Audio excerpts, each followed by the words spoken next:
Welcome back. You're watching The Money Show with me, Kavita Thapliyal. Having a debt component or a fixed income exposure is crucial to balance out your financial portfolio or to even mitigate your risk. But when it comes to the choices or also considering the timing to place a debt instrument in your portfolio, you really need to know the right investment instrument. So today we are going to focus on long duration funds and target maturity funds. Which one should you be opting for and why? I have Arnav Pandya, founder Moneyeduschool, to talk more on this.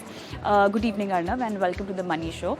So let's just first help our viewers understand these two categories of fixed income or debt investment which they can have in their portfolio. So let's start with long duration funds. What kind of a debt category is this? And when we say long duration, what kind of investment instruments or the exposure this such funds might have in their portfolio?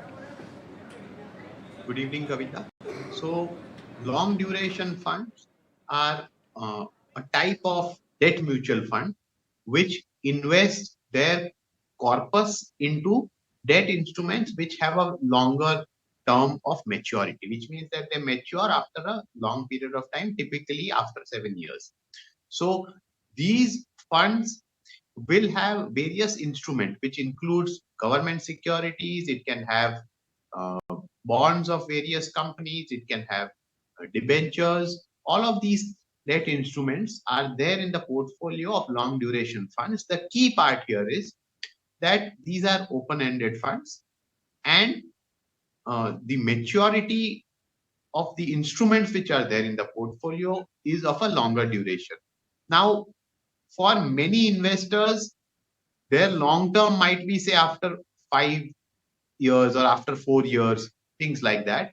So for them, they can also include medium term and long duration funds into the category, because you will typically have medium duration funds which will have a portfolio maturity which is slightly less than 7 years, while the longer duration funds will have a longer duration portfolio maturity. So that is a key component of the portfolio of these debt funds. So, Arnav, also could you explain us the correlation that long duration funds have with the interest rate movements? So whenever you have a longer duration debt instrument in your portfolio, the key point is that these are tradable instruments. So these are traded in the secondary debt market. Now the price of these instruments moves according to the interest rate movements in the economy. So if, for example, interest rates are rising, the value of these bonds and debentures and securities will fall. So there is an inverse relationship between uh, the debt instrument and the interest rates. The key point here is that if you have, say, two securities, one is a short-term debt security, the other is a longer-term debt security, for a same change in interest rates, say interest rates rise by 25 basis points, the impact for a longer duration security is more, and the logic is also very simple. The longer duration security has a longer time till which it will mature, so the price of it will change in a greater quantity as compared to a shorter duration instrument. So the key part is, if interest rates are rising, the prices of these instruments will be falling, and if interest rates are falling, the price will rise. So if you are holding a long-term debt fund, whenever interest rates are falling, you will find that because of the rise in the bond prices, the returns of these funds are slightly more, and the reverse is also true. So this is one component which one needs to keep in mind while investing in these longer term bond funds. So which also means that if an investor wants to put money in a long duration fund now, they can also experience some kind of a volatility in the portfolio. That is definitely there, because these are open-ended funds. So there is going to be interest rate risk, and interest rate risk is the risk that if the interest rates move against you, you will witness a negative impact on your net asset value and consequently your returns. So for example, if, say, somebody puts money in a longer duration fund today and say after 2 months there is a rise in the yields, then they will find that they are actually seeing an impact on their returns, because that might be negative for some period of time till the time the situation changes on the interest rate position in the economy and yields again start coming down. So there is going to be this kind of risk, and it's not just today. It could be that, say, after, since you are investing it for a longer term, say after 2.5 years, when interest rates have gone to a certain level which is far below today, it again starts rising. So at that point of time also, you will find this kind of interest rate risk. Meanwhile, when the rates were falling, your returns have been going up. So volatility is going to be a part of these kind of long duration funds. All right, so it really makes sense to be invested in these funds till maturity. Do they have maturities? Are they close-ended or they are open-ended funds? So these are open-ended funds, so they will continue their operations forever in that sense. But as an investor, you would want to get out of these funds when you believe that either your goals are achieved, this is the time when you need the money, or you think that now interest rates might suddenly start rising. So at that point of time, even if you want a debt exposure, you might want to shift from longer duration funds to shorter duration funds, because the impact on shorter term funds is lesser.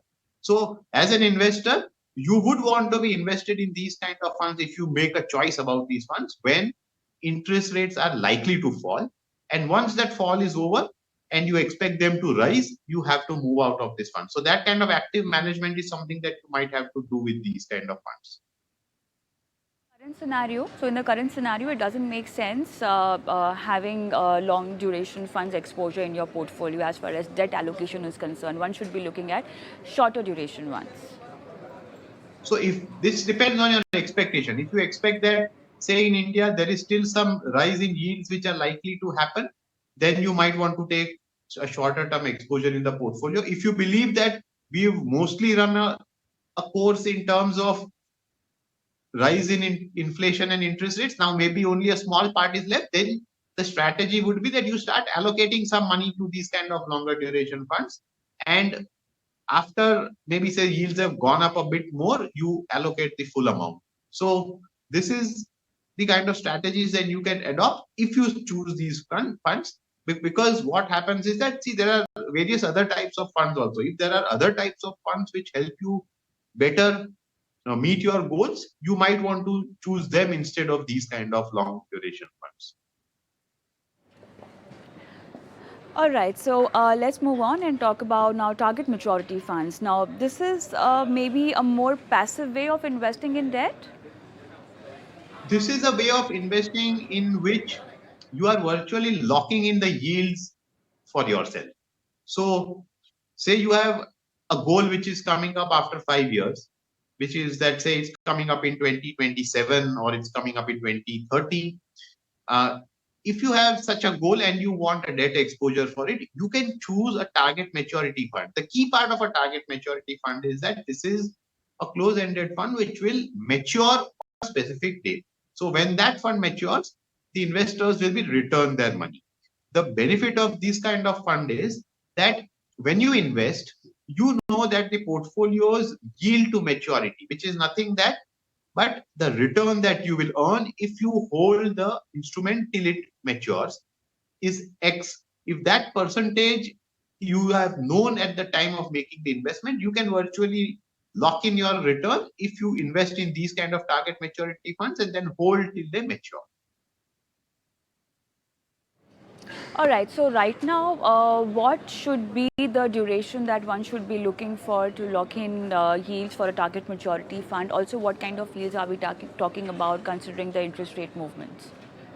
So if you look at it, you have target maturity funds for all kinds of time duration. You have one which mature in 24 also, 25, 26, 27, 30, 32, 20, 33. There's even a slightly longer target maturity fund. So first thing you need to do is fix the time for which you want to invest. Second is that look at the kind of yields that those funds have, because these constantly keep changing depend upon the market dynamics. If you are looking at, for example, if you're looking at to lock in for say a 20, 2031 or 2032 target maturity fund, you will have a yield which is higher than 7.5 at the current state, which means that this is the annual return which you will earn if you buy that kind of target maturity fund and then hold it till 2031 or 2030. So this is the kind of strategy that you need to take. Look at the kind of yields, and these yields are higher because we are in a higher interest rate scenario at the moment, which is the plus point. So yields on instruments as a whole have gone higher. So investing in these kind of target maturity funds brings an element of surety to your investment at this current point of time. The key point is that you need to know when you need the money, and at that point of time, you will get the entire investment back. So are the yields more than fixed deposit interest that we are getting post-tax return?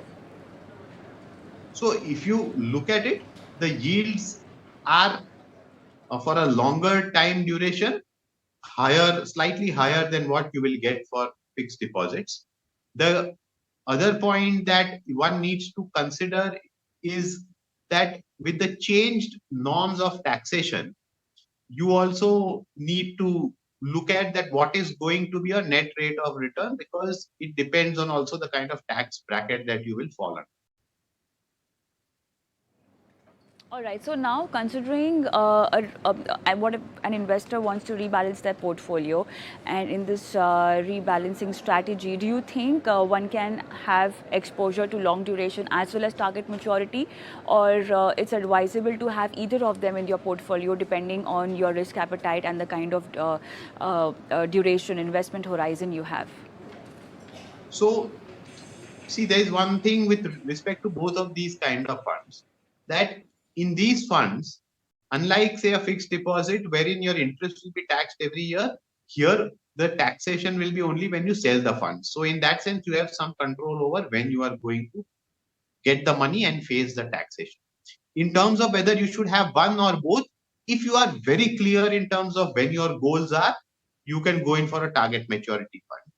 But if you think that you are not sure of when you will need the money, but you have a vague idea that maybe I will require it after 3-4 years, then you might want to invest a part of your portfolio also into long duration funds, because long duration funds will give you a slightly higher rate of return when the interest rate cycle turns. The only thing is that if you are using that kind of strategy of going towards these kind of long duration funds, then you will have to ensure that the exit decision is also made by you, and when this is absolutely necessary. One more thing with respect to long duration funds is that there is another category of funds which are known as dynamic bond funds, which are funds where the fund manager has the ability to change the duration of the holdings within the portfolio. Some of these might also be similar to long duration funds when the fund manager expects interest rates to fall. So that also becomes like an option which is comparable to long duration funds. So you can choose between all of three. There is no need for you to just select one and then say this is all for all my requirements. Both can be selected, but you need to know that in target maturity funds, you need not have active fund management. You can make the investment and forget about it. But in as far as long duration funds are concerned, you will have to watch and be careful and ensure that the exit is also done properly. So know all the pros and cons, evaluate your risk profile, and also see the time horizon that you want to stay invested in these kind of instruments. Thank you so much, Arnav, for being on the show and helping our viewers with these two very important investment categories.